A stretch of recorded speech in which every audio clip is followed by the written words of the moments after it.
أعوذ بالله من الشيطان الرجيم. بسم الله الرحمن الرحيم. السلام عليكم ورحمة الله تعالى وبركاته. الحمد لله والشكر لله ولا حول ولا قوة إلا بالله. أشهد أن لا إله إلا الله وحده لا شريك له وأشهد أن محمدا عبده ورسوله لا نبي ولا رسول بعده. قال تعالى في القرآن الكريم: يا أيها الذين آمنوا اتقوا الله حق تقاته ولا تموتن إلا وأنتم مسلمون. Ikhwatal iman, ikhwatal Islam, saudara-saudariku, kaum muslimin, kaum muslimat, hadirin hadirat Bapak Ibu serta keluarga besar dari kedua mempelai yang senantiasa dimuliakan dan dirahmati oleh Allah Subhanahu wa taala.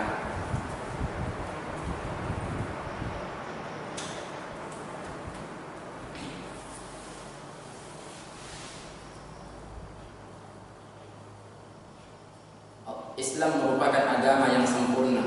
Allah Subhanahu wa taala berfirman, "Al-yawma akmaltu lakum dinakum wa atmamtu 'alaikum ni'mati wa raditu lakum al-Islam dinan." Hari ini telah aku sempurnakan untukmu agamamu, kata Allah, dan telah aku cukupkan nikmatku kepadamu dan telah aku ridhoi kepada kalian Islam sebagai agama kalian.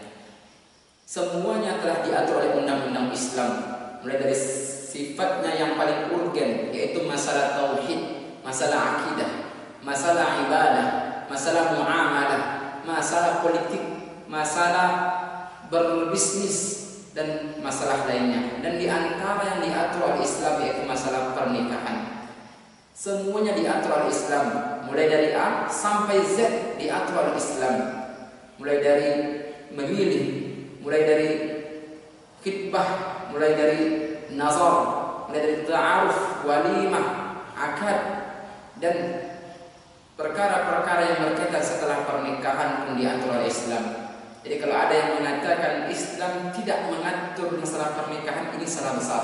Kalau ada yang mengatakan Islam tidak mengatur secara keseluruhan masalah pernikahan, salah besar. Semuanya diatur oleh undang-undang Islam. Ikhwatul iman, ikhwatul Islam, azani Allah wa iyyakum.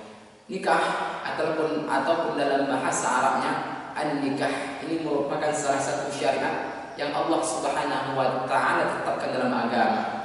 Ini merupakan syariat Allah Subhanahu wa taala. Allah Subhanahu wa taala berfirman, "Fankihu ma taba lakum minan nisa' mathna wa thulatha wa ruba'." Nikahilah oleh kalian wanita yang baik-baik, 2, 3 atau 4, kata Allah. Dalam ayat yang lain Allah Subhanahu wa taala juga berfirman, "Wa ankihul ayama minkum was-salihina min ibadikum wa imaikum iyakunu fuqara yughnihimullahu min fadlihi wallahu wasi'un 'alim." Dan nikahkanlah orang-orang yang membujang di antara kalian ataupun di antara kamu, kata Allah. Dan nikahkanlah orang-orang yang baik, orang-orang yang saleh di antara kalian dari hamba sahaya laki-laki dan juga hamba sahaya perempuan. Ini merupakan di antara ayat-ayat yang Allah abadikan, yang termaktub dalam Al-Quran, yang berkaitan dengan adanya syariat nikah, adanya syariat pernikahan. Ikhwatul iman, ikhwatul Islam, azza wa iyyakum. Semua yang Allah ciptakan pasti ada hikmahnya. Semua yang Allah ciptakan itu tidaklah Allah ciptakan sia-sia. Allah menciptakan sesuatu pasti ada manfaat, pasti ada hikmah di balik itu semua. Apa kata Allah? "Rabbana ma khalaqta hadza batina wa hiya kami." Tidaklah engkau menciptakan semuanya ini sia-sia. Artinya semua yang Allah ciptakan itu mengandung hikmah, mengandung manfaat. Allah menciptakan adanya putih, adanya hitam, ini ada manfaat. Allah Subhanahu wa taala menciptakan adanya miskin, adanya kaya, ada manfaat. Allah Subhanahu wa taala menciptakan adanya tinggi, adanya rendah, ini ada manfaat. Allah Subhanahu wa taala menciptakan matahari, menciptakan langit, menciptakan binatang, menciptakan jin, menciptakan syaitan, menciptakan malaikat, semuanya ada manfaat. Dan juga nikah yang Allah tetapkan dalam syariat kita, di dalam syariat Islam ini pasti ada hikmahnya. Allah Subhanahu wa taala mensyariatkan nikah pasti mengandung banyak sekali hikmah dan manfaat. Saya ingin menyebutkan beberapa hikmah di balik disyariatkannya pernikahan. Yang pertama adalah mengapa Allah Subhanahu wa taala mensyariatkan nikah? Karena nikah merupakan salah satu di antara tanda kekuasaan Allah, merupakan salah satu di antara tanda kebesaran Allah Jalla Jalaluhu. Apa kata Allah dalam surat Ar-Rum ayat 21? Wa min ayatihi an khalaqa lakum min anfusikum azwaja litaskunu ilaiha wa ja'ala bainakum mawaddatan wa rahmah. Inna fi dzalika laayatin liqaumin yatafakkarun.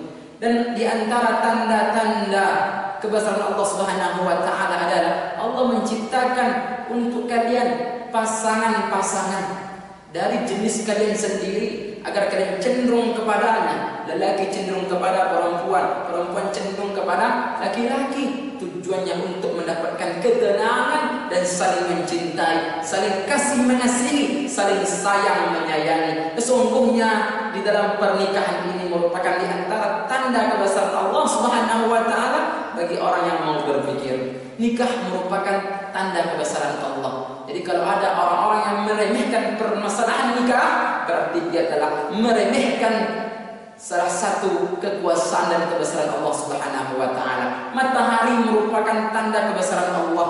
Bulan merupakan tanda kekuasaan Allah. Allah menciptakan langit 7 lapis, langit tanpa tiang, tanpa gantungan. Ini merupakan tanda kebesaran Allah. Dan nikah merupakan salah satu di antara tanda kebesaran dan kekuasaan Allah Jalla Jalaluhu wa ala. Bahkan kalau ada orang yang mengingkari masalah nikah, berarti dia telah mengingkari, telah kufur terhadap salah satu tanda kebesaran Allah Subhanahu wa taala. Ini yang pertama. Yang kedua, di balik disyariatkannya ataupun hikmah di balik disyariatkannya nikah, bahwa nikah ini merupakan sunnah para nabi dan sunnah para rasul. Ingat, saya mengatakan bahwa nikah ini bukan hanya sunnah Nabi sallallahu alaihi wasallam, bukan hanya sunnah Nabi Muhammad sallallahu alaihi wasallam, bukan, akan tetapi nikah merupakan sunnah para anbiya, para nabi-nabi dan para rasul, Nabi sallallahu alaihi wasallam bersabda, "An Abi Ayyub Al-Ansari radhiyallahu anhu qala Rasulullah sallallahu alaihi wasallam, arba'un min sunanil mursalin al-haya' wat-ta'attub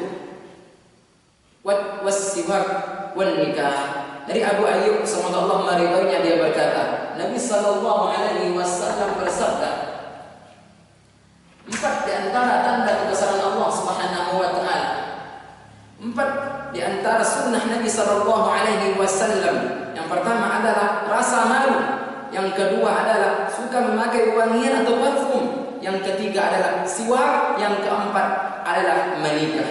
Jadi menikah merupakan sunnah para nabi dan juga sunnah para rasul. Mulai dari Nabi Adam, merupakan nabi yang pertama, sampai Nabi Muhammad sallallahu alaihi wasallam. Mulai dari rasul yang pertama yaitu Nabi Nuh sampai kepada rasul yang terakhir Nabi Muhammad sallallahu alaihi wasallam. Mereka semua menikah. Di antara sunnah mereka itu adalah menikah. Maka Nabi sallallahu alaihi wasallam mengatakan, "An-nikahu sunnati, faman raghiba an sunnati falaysa minni." Nikah itu merupakan sunnahku, kata Nabi.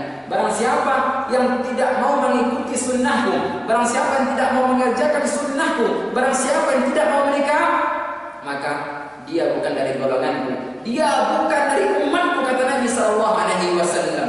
Kalau Nabi sallallahu alaihi wasallam sudah mengatakan dia bukan dari umatku, kata Nabi, bagaimana nanti dia bisa mendapatkan syafaat? Bagaimana nanti dia bisa mendapatkan pertolongan dari Nabi sallallahu alaihi wasallam melalui izin Allah Subhanahu wa taala? Ada cerita ketika orang lelaki datang kepada Nabi sallallahu alaihi wasallam. Di antara yang 3 ini dia mengatakan bahwa saya akan terus memujang dan tidak mau menikah agar saya fokus beribadah kepada Allah Subhanahu wa taala. Apa kata Nabi? Inni la atqakum wa akhsyakum lillah. Sesungguhnya saya ini merupakan orang yang paling taat di antara kalian, orang yang paling bertakwa di antara kalian, orang yang paling takut di antara kalian kepada Allah Subhanahu wa taala. Akan tetapi saya juga menikah, kata Nabi sallallahu alaihi saudara-saudariku, terutama dan terkhusus untuk para pemuda, untuk para pemudi yang masih saat ini belum menikah, yang masih membujang, yang masih gadis, janganlah kita menunda-nunda nikah. Janganlah kita mengakhirkan nikah. Karena apa? Karena karir. Banyak orang yang zaman sekarang menunda pernikahan atau tidak ada selera untuk menikah. Karena apa? Karena lebih mengejar karir, lebih mengedepankan pendidikan, sehingga meremehkan permasalahan nikah, sehingga menunda masalah nikah, lebih mengejar dunia, lebih mengejar harta, lebih fokus kepada pekerjaan ketimbang dia mengerjakan sunnah Nabi Sallallahu Alaihi Wasallam. Ini yang kedua.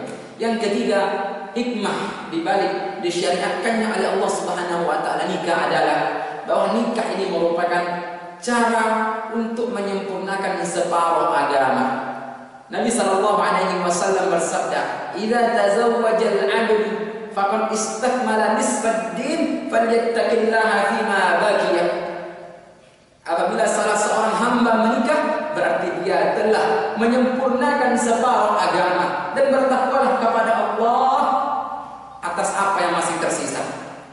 Kalau orang menikah, seorang laki-laki yang menikah, seorang perempuan yang menikah, berarti dia telah menyempurnakan separuh agama. Allahu Akbar. Nikah yang kita kerjakan itu dianggap oleh Nabi Sallallahu Alaihi Wasallam separuh agama. Ini menunjukkan bahwa nilai ibadah di dalam nikah tersebut begitu luar biasa banyaknya. Maka pantaskah bagi seseorang yang enggan untuk menikah? Maka pantaskah dia mengakhirkan nikah? Karena menikah merupakan merupakan cara untuk menyempurnakan separuh agama. Walaupun seseorang tersebut soleh, dia rajin salat, rajin beribadah kepada Allah, rajin salat malam, rajin bersedekah, rajin puasa, tetapi ketika nikah belum dia kerjakan, separuh agamanya belum sempurna. Agamanya belum sempurna karena dia baru mengerjakan separuh agama. Yang separuhnya belum. Yang separuhnya adalah menikah. Ikhwatul iman, ikhwatul Islam, azza Allah wa iyyakum. Ini yang ketiga. Yang keempat, bahwa nikah merupakan perjanjian yang kuat. Ikatan yang paling kuat adalah nikah. Allah Subhanahu wa taala berfirman dalam surah An-Nisa, "Wa kaifa ta'khudhunahu wa qad afdha ba'dukum ila ba'din wa akhadna minkum mitsaqan ghalidha." Dan bagaimana kalian akan mengambil dia lagi, mengambil istri-istri kalian lagi, padahal kalian sudah saling bercampur satu sama lain sebagai suami istri, dan mereka para istri telah mengambil mitsaqan ghalidha, perjanjian yang kuat dari kalian hai para suami. Mitsaqan ghalidha merupakan ikatan yang paling kuat. Ikatan yang paling kuat kata Allah adalah menikah. Ikatan antara manusia tersebut adalah nikah kata Allah Subhanahu wa taala. Allah tidak mengatakan ikatan yang kuat adalah pacaran. Tidak. Allah tidak mengatakan ikatan yang kuat tersebut adalah teman sejati. Tidak. Allah Subhanahu wa taala tidak mengatakan selingkuh. Ikatan yang kuat bukan, tetapi ikatan yang kuat adalah pernikahan, an-nikah. Makanya kalau ada orang yang mengatakan saya cinta kepadamu, seorang laki-laki mengatakan kepada pacarnya perempuan, aku cinta kepadamu, I love you, ataupun seorang perempuan mengatakan kepada pacarnya, mengatakan saya sayang kepadamu, ini merupakan ucapan yang gombal, ucapan yang tidak berdasar. Ini merupakan bisikan syaitan. Kenapa? Karena ini bukanlah ikatan yang kuat. Ikatan yang kuat adalah pernikahan. Banyak orang-orang yang menikah, banyak orang-orang yang pacaran, bertahun-tahun lamanya pacaran, tetapi ketika tidak dikemas, ketika tidak di bawah payung nikah, ini bukanlah ikatan yang kuat. Kemudian hikmah dibalik disyariatkannya pernikahan adalah nikah merupakan sarana untuk mendapatkan ketenangan. Apa kata Allah Subhanahu wa taala? Litaskunu ilaiha, untuk mendapatkan ketenangan. Hai para pemuda, hai para pemudi, hai para bujang, hai para gadis, hai para jombloan dan jomblowati, kalau kalian ingin mendapatkan as-sakinah, ketenangan, maka menikahlah. Menikahlah.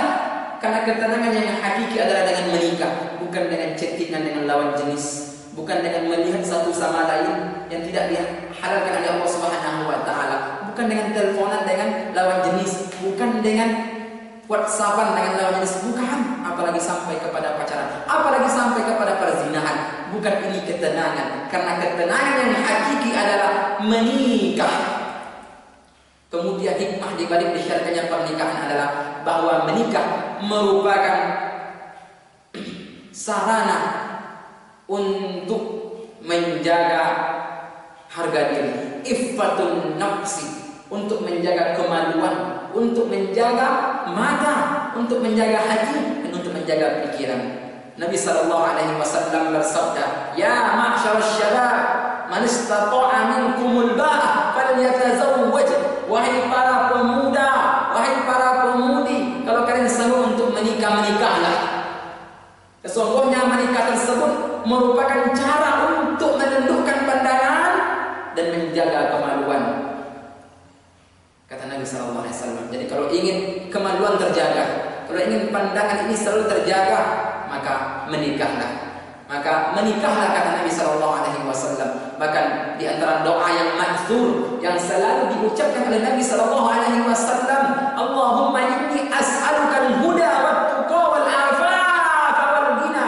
Ya Allah, aku meminta kepadamu petunjuk, ketakwaan, dan juga al-'afaf, kesucian diri, dan juga kecukupan. Al-'afaf, kita memohon kepada Allah Subhanahu wa taala agar Allah Subhanahu wa taala senantiasa menjaga kita atau memberikan kepada kita al-'afaf, kesucian diri. Di zaman sekarang begitu banyak orang yang telah mengotori dirinya dengan apa? Dengan bermaksiat kepada Allah Subhanahu wa taala. Seperti apa? Seperti pacaran. Pacaran ini merupakan cara dalam menodai dan mengotori diri.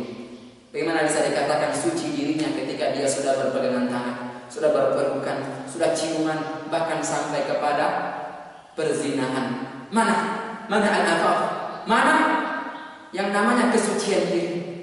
Maka daripada itu, ikhwatal iman, ikhwatal Islam, azani Allah wa iyyakum, kalau kita telah sanggup untuk menikah, maka menikahlah. Dan juga kepada para orang tua, janganlah memberatkan, janganlah menyusahkan anaknya dalam menikah. Ketika anak sudah mulai nampak untuk condong kepada lawan jenisnya, maka nikahkanlah, daripada nanti timbul mudarat yang lebih besar. Banyak di antara orang tua zaman sekarang mau kasih makan apa? Kamu belum bekerja, nanti kamu mau ngasih makan apa? Kamu masih kecil, kamu belum bisa memberi makan anak orang. Ikhwatal iman, wahai para orang tua, justru akan lebih besar mudaratnya ketika seorang anak dia sudah memiliki syahwat yang sudah menggebu-gebu, sedangkan dia sudah mengutarakan niat nikahnya dan sudah ada calonnya, tetapi orang tua menghalang-halangi, justru akan lebih besar mudaratnya. Ketahuilah, Allah Subhanahu wa taala akan selalu memberikan jalan keluar. Ya. Wa man yattaqillaha yaj'al lahu makhraja. Barang siapa yang bertakwa kepada Allah, maka Allah berikan kepada jalan keluar. Jadi kalau kita ataupun anak kita sudah memiliki keinginan dan hasrat untuk menikah, sedangkan mungkin dalam perkara dunianya, ma'isyahnya, nafkahnya mungkin belum sanggup, kita doakan kepada Allah. Dan dengan bertakwa kepada Allah, dengan niat yang benar, insyaallah Allah mudahkan. Iyakunu fuqara yughnihimullah, kata Allah. Kalau kalian itu fakir, maka Allah akan memberikan kepada kalian kecukupan. Maka jangan takut dengan masalah nafkah. Karena ketika kita memiliki niat yang ikhlas karena Allah untuk menjaga kesucian diri, maka Allah akan berikan kepada kita jalan keluar. Jadi menikah merupakan cara untuk menjaga kesucian diri, menjaga kemaluan, menjaga pandangan, menjaga hati dan menjaga pikiran. Hikmah selanjutnya di balik disyariatkannya pernikahan, bahwa nikah merupakan sarana untuk mendapatkan anak. Dan anak inilah nanti akan menolong agama Allah. Anak inilah nanti akan menolong agama Allah Subhanahu wa taala. Saat ini generasi muda kita bisa dikatakan generasi yang tidak ada apa-apanya, generasi yang tidak bisa diharapkan. Coba kita lihat kanan dan kiri, semua maksiat bisa dikategorikan aktor utamanya adalah generasi muda. Ini bermula dari apa? Ini bermula dari orang tua yang menikah, tetapi pernikahan tersebut tidaklah menghasilkan anak yang berkualitas. Maka daripada itu, menikah merupakan cara untuk mendapatkan anak dan cara untuk mendapatkan anak yang soleh dan soleha, anak yang tumbuh dengan beribadah kepada Allah Subhanahu wa taala, anak yang tumbuh dengan senantiasa bertakarub kepada Allah Subhanahu wa taala. Ikhwatal iman, ikhwatal Islam, azanallahu wa iyyakum.